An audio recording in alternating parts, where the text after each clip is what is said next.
अस्सलाम वालेकुम ख़वातीन और हज़रात, मैं हूं नसीम अब्बास फड़ाइच और आप देख रहे हैं मेरा YouTube channel think tank bye Naseem. ख़वातीन और हज़रात, पाकिस्तान में पाकिस्तान से रिलेटेड बल्कि पाकिस्तान से मुतल्लिक़ा दो किस्म के वाक़यात ऐसे जो मीडिया में काफ़ी जगह बना पाए। पहला था जो इटली के करीब, स्पेन के करीब, यूनान के करीब इटली जाने वालों की एक कश्ती जिसमें 300 से ज़्यादा पाकिस्तानी अपनी जान से हाथ धो बैठे। और दूसरा वाक़या है जो बिल्कुल रिसेंट है, जहाँ पे एक जो लोन की जो ऐप्स चल रही हैं उस हवाले से रावलपिंडी के एक नौजवान की खुदकुशी। ये दो इवेंट्स और इन दो इवेंट्स के बाद इनसे मुतल्लिका जो स्टेप्स उठाए गए मैं उस हवाले से बात करना चाहूँगा। मैं एक जुमला अक्सर कहा करता हूं कि बैसियत कौम हम एडहॉकिज्म के आदी हैं। हम किसी भी मसले का कोई देर पा हल सोचने तजवीज़ करने की सलाहियत से या तो महरूम हैं या करने की नीयत ही नहीं रखते। नतीजा क्या हुआ? 300 लोग जो कि गैर कानूनी तौर पर इटली जाना चाह रहे थे वो यूनान के करीब कश्ती के हादसे में जाँ बहक हो गए। अब आप ये देखिए कि हमारे इदारे, हमारी हुकूमतें हमेशा ऐसे मौक़ों पर क्या स्टेप लेती हैं, तो आप हैरान होंगे कि कभी भी मसले की जड़ तक ना पहुंचा जाता है या दानिस्ता मसले की जड़ को दफन ही रहने दिया जाता है। आई वॉश बहुत ज़्यादा स्टेप्स होते हैं हमारी हुकूमतों के हमेशा, और वो ये किया गया कि जी पहले तो उन इंसानी स्मगलरों को गिरफ्तार करना शुरू किया गया जो लेके गए, फिर उसके लिए कानून साजी की गई जिसमें नाकाबिल ज़मानत जो है वो जुर्म करार दे दिया गया। इस सारे मसले को हो गया, अब सख्ती कर देंगे, इंसानी स्मगलर जो हैं वो अपना काम नहीं छोड़ेंगे। सख्ती के बाद अगर पहले कोई 25 लाख दे के जा रहा था तो अब 40 लाख दे के जाएगा। क्या हमने कोई ऐसी कमेटी बनाई, कोई ऐसा थिंक टैंक, कोई ऐसा स्टडी करने की कोशिश की कि जो इस बात का जायजा ले कि आखिर ये लोग जा क्यों रहे थे अपनी जान को इस तरह जो है वो जोखों में डाल के, क्यों अपनी जान का रिस्क लेके ऐसे वो लोग जाते हैं। और ये सिलसिला जारी है और ये जारी रहेगा। हम उस वजह को ख़त्म करने के लिए तैयार हैं, हम उस भूख का मुदावा करने के लिए तैयार हैं जो एक अच्छे मुस्तकबिल की आस में अपनी जान पे खेल जाने पे मजबूर करती है। निहायत अफसोस के साथ कहना पड़ता है कि जवाब नफी में, बिल्कुल नफी। अब आए दूसरे वाक़े की तरफ। लोन ऐप्स, एक आदमी जान से गया, शायद और भी काफ़ी गए हों, मीडिया में रिपोर्ट हो गया, सोशल मीडिया ने उसको हाईलाइट कर दिया और हम दोबारा पंजाबी में कहते हैं गोंगलुओं पर से मट्टी झाड़ने में लग गए।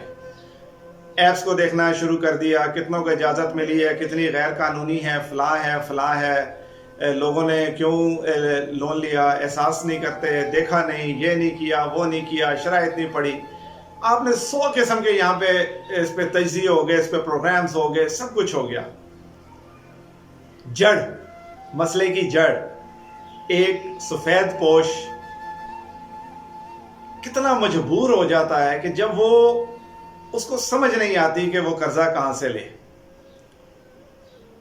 और हम जो उस मजहब के मानने वाले हैं, जिनको कहा गया था कि अगर तुम्हारे से 40 घर इधर और 40 घर उधर भी कोई भूखा सोता है तो तुम्हारी इबादत कबूल नहीं, वहां हमें क्यों नहीं पता चलता कि हमारे दाएं बाएं, हमारे रिश्तेदारों में, हमारे करीबियों में कोई इस हद तक तंग है कि वो अपनी सफ़ेद पोशी का भरम तो रखे हुए है लेकिन उसको कहीं ना कहीं से कर्ज के ऐसे चुंगल में फंसना पड़ जाता है। और क्या पता चलने के बाद भी हम में से कोई किसी को कर्ज के ऐसे चुंगल से निकालने की कोशिश करेगा?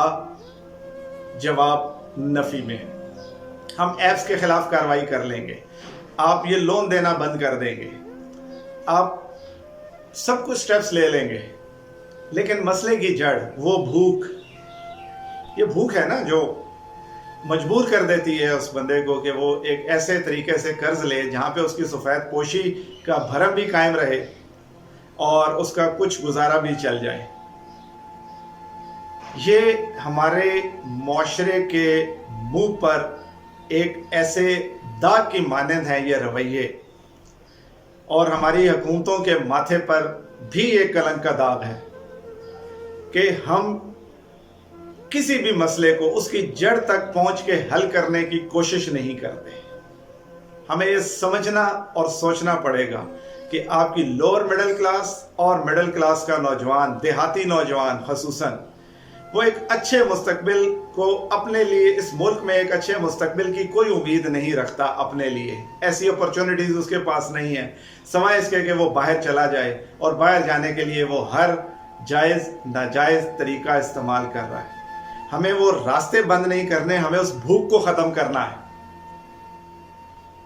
سوچئے گا کہ کیا اس بھوک کو ختم کرنے کے لیے ہماری حکومتیں کچھ کرنے کے لیے تیار تھیں؟ کبھی کسی حکومت نے کوئی سٹیپ لیا؟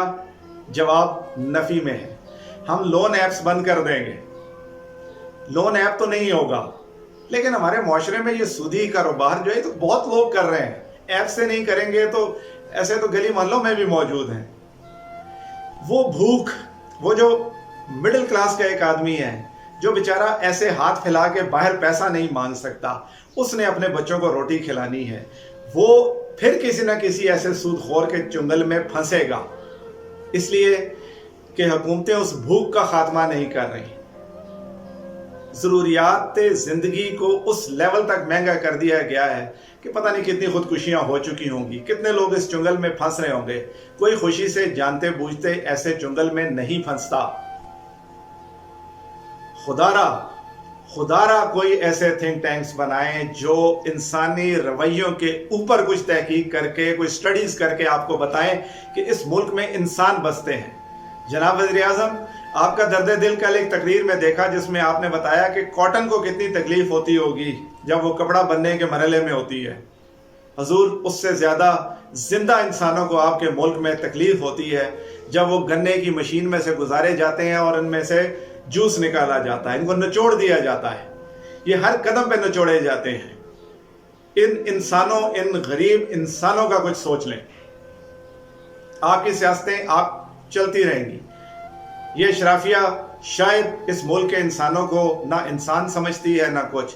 ہم انتخابات سے پہلے ایک ووٹر ہوتے ہیں، اس کے علاوہ کچھ نہیں ہوتے۔ ہم نہ انسان رہے، نہ پاکستانی رہے، نہ مسلمان رہے۔